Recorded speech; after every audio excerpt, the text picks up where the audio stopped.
I don't know what I could say. You know, it just sucks that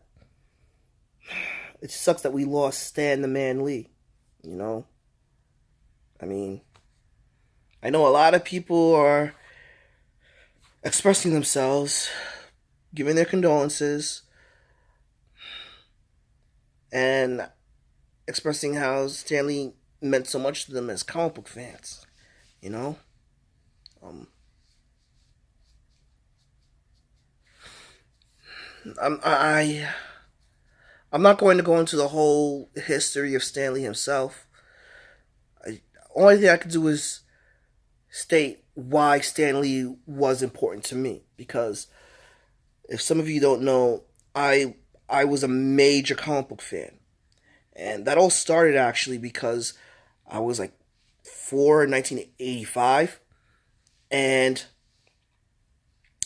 they were playing Terminator in my house a lot, and mom was not comfortable with it, especially since my cousin traumatized me by showing me the scene where he takes his eye out the whole time. Freaked me out. But one day, one night she had to go to work and left me in care of my uncle, not the one that took me to see Godzilla in 1985, my other uncle. And I didn't want to see Terminator. I didn't want to listen to it. I didn't want to see it. And I wanted my bedtime story. So he pulls out X-Men issue 141. And for a couple of years, 141 and 142, those were my bedtime stories. And the first major comic book event that I ever heard of. And for those that don't know, X-Men issue 141 and 142, that's Days of Futures Past. And so, for a couple of years, my uncles would read comic books to me, because I couldn't fully read them or fully understand them, and they would help me. And then I had a bad reading disability. I was in the middle of 5th grade, and basically I was reading at a kindergarten level still. So they actually had I had a reading tutor. And I noticed, the reading tutor noticed that I would pay a lot of attention to Spider-Man poster he had, the Grey Hulk magnet, and also the fact that he had a comic of Captain Marvel, Now, this wasn't Carol Danvers or Marvel. This was Monica Rambeau. Alright? So, he convinced Mama Hawkins to allow me to read comic books more. And not only that, I got back into things more so. And to top it off, I actually increased my reading capacity. And by the time 6th grade came around, I was reading at a 9th grade level. I was able to read novels, and that's all thanks to the comic books.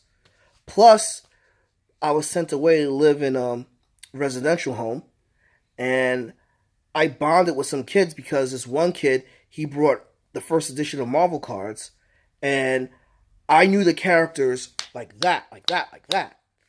And, at first that kid was actually beating the crap out of me, but then he was like, oh, yeah, Dave knows these characters. Freaking, you want to know more about this? Talk to Dave. So, that's my tribute. Because a lot of these characters that we like, especially for me, I owe that to Stan Lee. He was the link to the creation of the Marvel we know and love today,